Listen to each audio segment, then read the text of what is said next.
থেকে ভালোবাসা দাও, নিয়ে নিচ্ছি। অনেক ভালোবাসা রইলে তোমাদের জন্য। তোমরা অনেক ভালো থাকো, সুস্থ থাকো, সেটাই।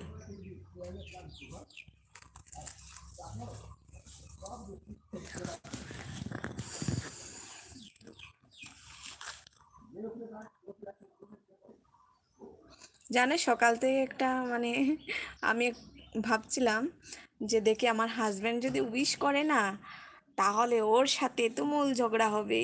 কিন্তু দেখলাম কি জানো, ও বলছে যে রাতের 2টোর সময় বলে আমি সজাগ হয়েছিলাম, তা তোমাকে আমি উইশ করার ইচ্ছে ছিল, কিন্তু তুমি তো ঘুমিয়েছিলে, তাই আমি বললাম তোমাকে ডেকে কেন উইশ করলে না।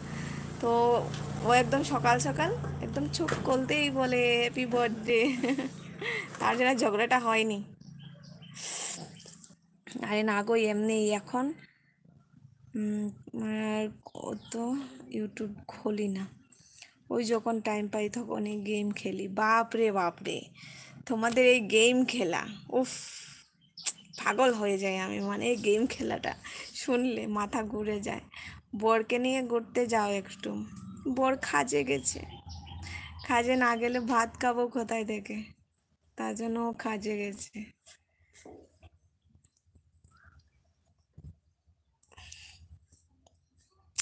হাহা, না হলে দাদার কপালে খুব দুঃখ ছিল।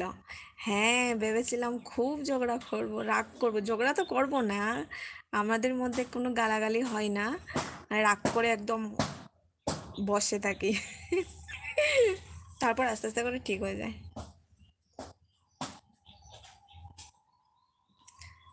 রাতে যে কিছু ভালো মুহূর্ত দরকার, সেটা জানি, কিন্তু কি জানো, আমাদের এখানটা হলো গ্রাম। রাতে কোথাও যেতে পারবে না, শিয়াল ডাকবে।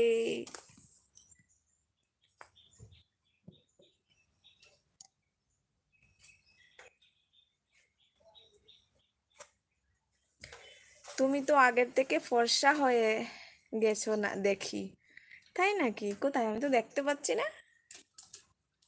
না, ফর্সা দরকার নেই বাবা, কালোই ঠিক আছে। ফর্সা হয়ে কি করব? কালো জগতের ভালো।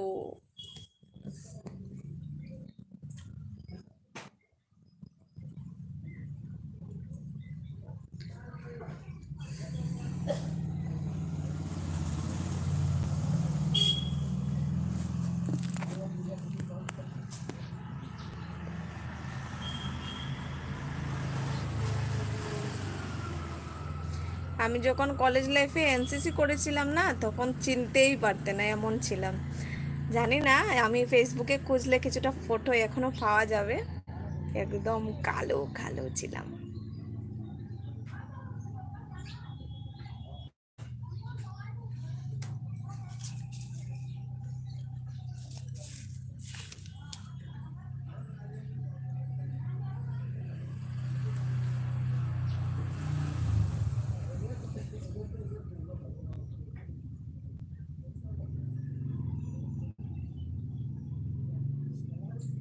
তা তুমি এমনি কোথাও ঘুরতে যাও না?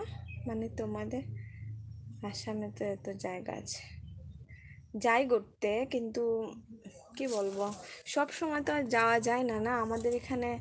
মানে এই দেখবে, আমি তো ভাবছিলাম গুয়াহাটি যাব, কামাখ্যা মন্দিরে। কালকে থেকে আমাদের এখানে অম্বুবাচী শুরু হবে না, তো আমাদের এখানে তো মা কামাখ্যার মানে পুজো হবে, মেলা হবে। 3-4 দিন খুব মানে জোরদার মেলা হবে, বড় করে। ভাবছিলাম যাব, কিন্তু ওই যে শুনতে পাচ্ছি নিউজে জানাচ্ছে যে রাস্তা নাকি বন্ধ হয়ে আছে, আরো কত কিছু। আমাদের এখানে কিছু হলেই মানে পাহাড়ি এলাকা না, তো এই যে পাহাড়গুলো ধসে যায়।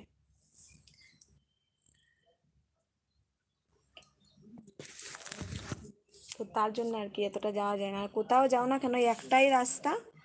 আর গাড়ি না হলে ট্রেন করে যেতে হবে। গাড়ি হলে অনেকটা রিস্ক থাকে, আর এখন তো ট্রেনেও রিস্ক। শোনা যাচ্ছে কত অ্যাক্সিডেন্ট হচ্ছে ট্রেনগুলো, ভয়ই লাগে।